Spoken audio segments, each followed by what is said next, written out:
Como bien sabréis, el día 20 de marzo se celebra en Madrid una manifestación que promete ser multitudinaria contra la nueva Ley de Bienestar Animal, aunque si somos un poquito más concretos, la manifestación se realiza con la intención de mostrar la repulsa a la propuesta del gobierno que implica, por un lado, una reforma del Código Penal y el ya famoso anteproyecto de ley de protección,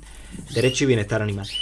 Es una manifestación a la que asistirán un buen número de criadores de aves, que se verían afectados por esta ley si al final se aplica, pero que sin embargo este colectivo, el de los criadores de aves, a los que está enfocado este canal,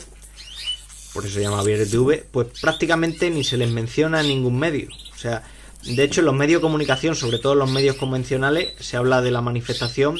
como una manifestación en defensa de la caza, en defensa del medio rural, y en toda esta amalgama pues se incluyen sindicatos agrarios, ganaderos, partidos de la llamada España vaciada,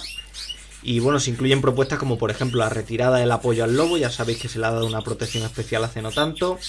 la vuelta de la caza a los parques nacionales, la política agraria comunitaria, y aquí de momento en todo esto que hemos dicho no hemos mencionado nada ni de ornitología, ni de canaricultura, ni de cría de aves. Desde luego que es innegable que la propuesta de ley afecta a los criadores de aves, eso es cierto.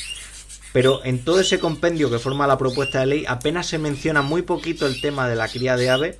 y levemente, quizá un poquito de forma más firme, el tema del silvestrismo o el tema de las tiendas animales. Pero si lo pensamos bien, son sectores que es cierto que están afectados por la ley, el tema del silvestrismo y el tema de la tienda de animales, pero que ya venían heridos de gravedad o incluso de muerte en leyes previas. Lo del silvestrismo ni hablemos, que desde hace mucho tiempo ya lo tienen condenado a muerte. Pero por ejemplo el tema de las tiendas de animales hemos ido viendo como poco a poco a lo largo de los años se les ha ido limitando mucho más. Por ejemplo, limitando los animales que pueden tener en el escaparate, etcétera, etcétera, hasta que ahora mismo pues definitivamente pretenden poner la losa a todo esto. Pero para mí la manifestación es muy peligrosa, sobre todo por lo que ya han conseguido de nosotros, casi sin darnos cuenta, y voy a intentar a ver si me puedo explicar. Desde luego que la manifestación es de los pocos derechos que tenemos, pues ya que la intervención política directa no es posible en casi ninguna democracia, mucho menos en algún país donde pueda haber dictadura. Pero lo que yo opino es decir, ¿crees en lo que defiendes? Desde luego. Pues en este caso, adelante, manifiéstate y manifiéstate siempre. O sea, eso se llama defender la libertad, y si estás convencido de que algo es injusto, pues lo que tienes que hacer es demostrarlo. Yo en ese sentido animo a todo el que opina así que vaya a la manifestación y que muestre su enfado. Ahora bien, creo que antes de ir a la manifestación es bueno reflexionar dos cosas. La primera de ellas es que un gran número de criadores que van lo van a hacer a su vez porque se ven afectados en mayor medida por la ley, pero en otro ámbito. Por ejemplo, aparte de criar canarios, son criadores de perros o de gatos, o son cazadores, o son ganaderos, o tienen tiendas de mascotas. Es decir, se ven afectados en varias disciplinas, y probablemente a esas disciplinas le afecte mucho más que el tema de la cría de aves. En segundo lugar, aunque lógicamente lo más sencillo es manifestarse a favor o en contra de una ley, lo más común sobre todo es en contra, como sería en este caso, si lo pensamos bien, lo más práctico y lo más maduro, sobre todo en este tipo de propuestas que son tan amplias, que abarcan tantas especies, bueno, lo más maduro sería asumir que hay cosas necesarias en este tipo de propuestas, hay cosas buenas, hay cosas que son avances y otras que son muy negativas. Es decir, en todos estos años tenemos que entender que la sociedad ha evolucionado y que también tenemos que ver aspectos que tenemos que adaptar. O sea, tenemos parte de la legislación que es muy antigua y que no se corresponde con lo que quiere a día de hoy la sociedad. Pero lo que considero que es adecuado es saber desmenuzar el tema, que pienso que es lo que debe hacer la clase política cuando se haga la prueba definitiva de si se aprueba o no esta ley.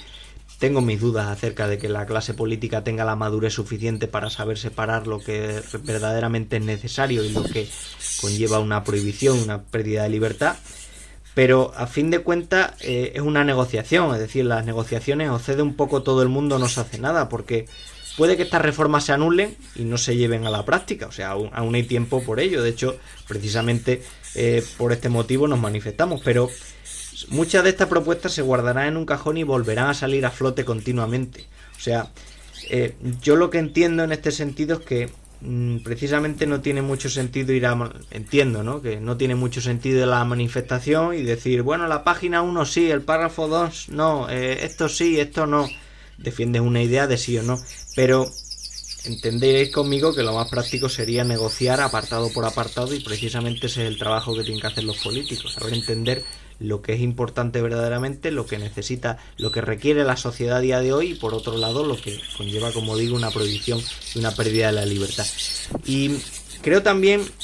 y en este sentido soy un poco más negativo, que la mayor victoria ya la han conseguido,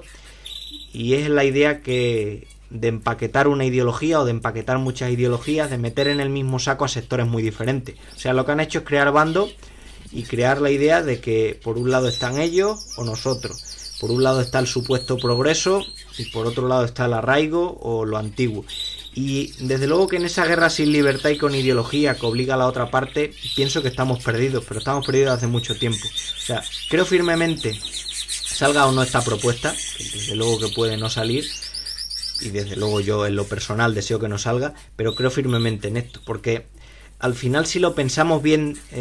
todo es mucho más profundo, y a lo mejor nos metemos un poco en camisa de 11 varas, pero todo el tema de los colectivos feministas, todo el tema de los movimientos LGTBI, todo el tema del ecologismo, todo el tema del animalismo, o sea, todo eso que parecen cosas que no tienen nada que ver, son vasos comunicantes a fin de cuentas. O sea, al final lo que se impone es una idea que se busca imponer al otro a la fuerza. Y al final, como nos quedemos con el cliché de que un taurino es un tío de derecha, católico, pijo, machista y que va engominado, como nos quedemos con esa caricatura, en ese sentido estamos perdidos. Y eso lo tenemos que tener todo, pienso yo, muy claro a la hora de ir a manifestarnos, aunque desde luego animo a todo, como he dicho antes, animo a todo el que crea que tiene que defender una idea y que le parece injusto lo que están haciendo, pues que vaya a Madrid, manifieste, diga las cosas claras y por lo menos entienda al gobierno que este tipo de leyes o este tipo de propuestas no hay que hacerlas de forma unilateral, sino que hay que contar con todos los sectores implicados, hay que contar con especialistas en el tema y hay que contar sobre todo con todas las personas que se ven afectados por este tipo de propuestas, sobre todo por el tema laboral, pero también por el tema sentimental, que es muy importante.